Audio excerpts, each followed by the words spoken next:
Capcom Fighting Collection. Salutations! Recently Capcom had this Capcom Fighting Collection and people have been playing a lot of Darkstalkers. And I'm here to answer your questions, because the first thing people will notice is that we have the two versions of Darkstalkers 3, or what we know as Darkstalkers 3, what is Vampire Savior and Vampire Savior 2. So, this is Darkstalkers 1, this is Darkstalkers 2, and this is Darkstalkers 3. However, Japan only, they had two other versions. What is Vampire Hunter, a refined version of the second game, and Vampire Savior 2, what is a refined version of the third game. However, competitively speaking, and also as the community, people will often be playing this one, also this one. The differences between Vampire Hunter and Vampire Savior are almost like Alpha 2 and Alpha 3 Street Fighter. You see that Alpha 3 is very popular in Japan and not as much in the West, while Alpha 2 is more popular in the West and not as much in Japan, and that's because the V gauge. And we have a similar situation in Vampire Hunter and Vampire Savior, or Darkstalkers 2 and Darkstalkers 3. You see a lot of tournaments for Darkstalkers 3, but there are also tournaments for Darkstalkers 2, right? This version, this collection, let me go back here, aside from have a great music, also solve the issue that to play Darkstalkers in modern era, we had two options, Fightcade and PlayStation 3, not PlayStation 4, PlayStation 3, because PlayStation 4 won't run games from PlayStation 3, and the PlayStation 3 store is closing in a few months, so people were pretty concerned about that.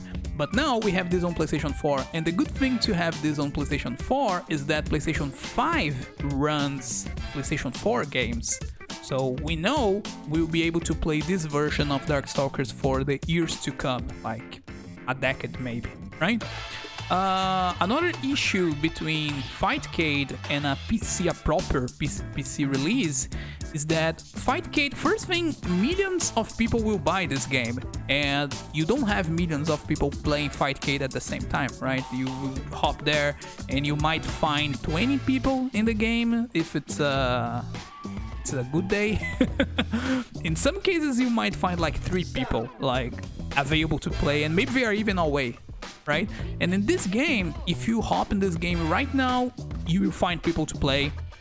And if you are a total beginner, it's very likely that they will also be a total beginner, because there are a lot of people playing this game, right? And for some reason, there are more people playing this game now, 2 or 3 weeks after the release, than the release day. In the release day, we had a lot of people playing, but now we have even more, because maybe people are hearing that this game is good and they are buying this game now, so there are more and more people, right? Well, we already talked about which version should you play, the difference between... Also, this is the first time we had Darkstalkers officially on Steam. I'm pretty sure that's the case. So, for people who only play on Steam and don't have a PlayStation, are also hopping the game for this. Unfortunately, this game doesn't have crossplay between Steam version and PlayStation version. However, it has the Rollback netcode, what people love so much. And yes, it's good. You will hear some people saying it's bad because this and that, but they are likely putting a standard too high for that. If you have a good internet connection and have a cable, you have good connections. Like, I live in Brazil and I play against people in Japan and we have no issues. Like, of course I'm using a cable, they are also using a cable, and the game runs well. Since it's an old game, it should not be difficult to run, right? So, now you might be asking, okay, I'm totally new to fighting games, which character should I play? I see the hype for this game and I want to hop in this game. First things first, since this game won't have a DLC, since this game won't have patch notes like making something deal more damage or less damage, it's a pretty good game to invest your time into, because what you learn today will still be useful 1 year from now, because there will be no patches, right? So that's a good side of playing a game, because what is good is already proven. Another thing, since this game has decades, like 2 decades of life already, people have been playing this game a lot across all these years. So we don't have such a thing as a total garbage character. Like, oh, this character is pretty bad and no one should play this character because it's a low tier character. You see this in modern titles like Guilty Gear Strive or Street Fighter V. But in this game, people get the characters that have less options and make them work. And this is the case for this mummy guy here. But we will talk about him later. So first, you are totally new to fighting games, who should you pick?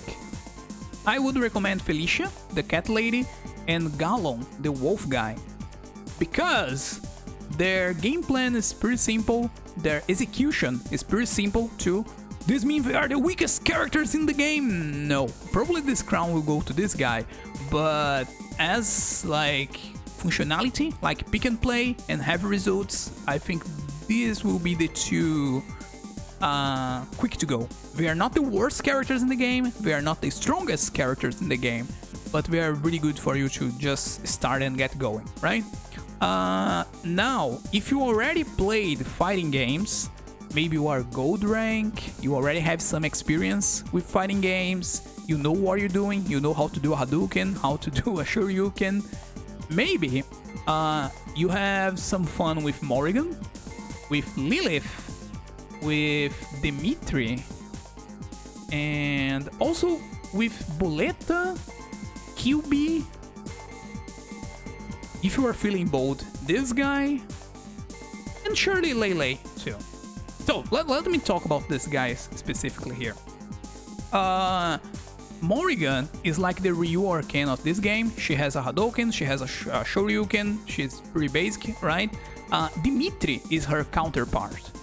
Same thing, Hadouken, Shoryuken, same thing.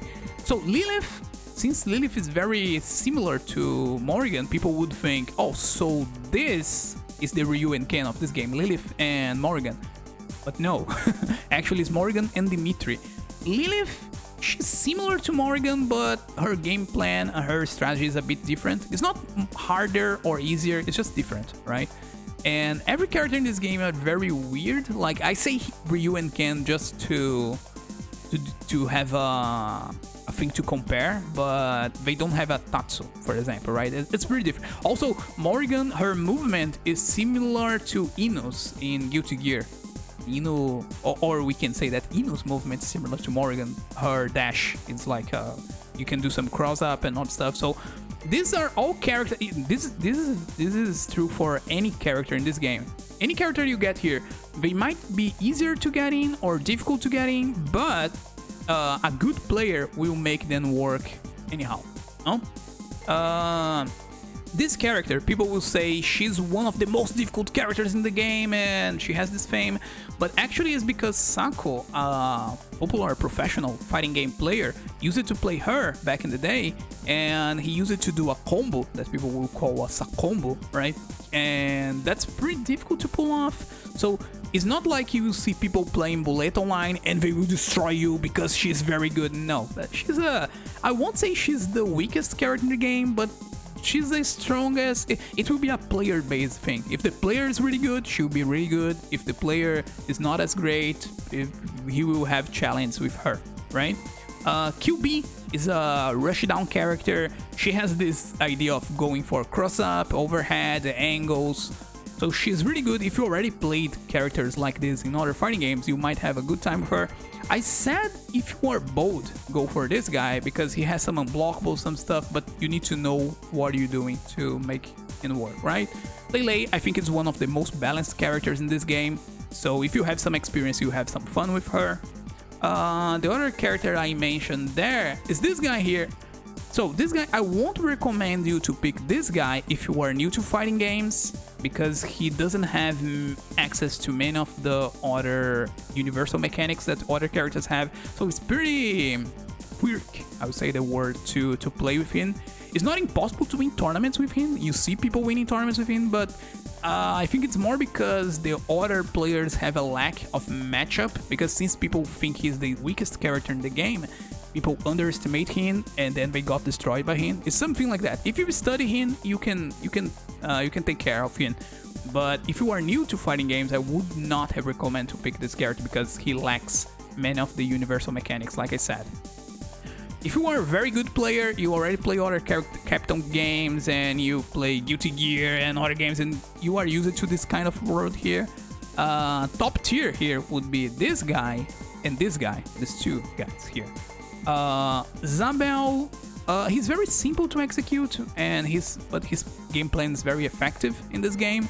And Sasquatch, especially if you play King of Fighters with the short hop and stuff like that, I think you have a good time here. Also Felicia, if you play the King of Fighters, Felicia will help you a lot too.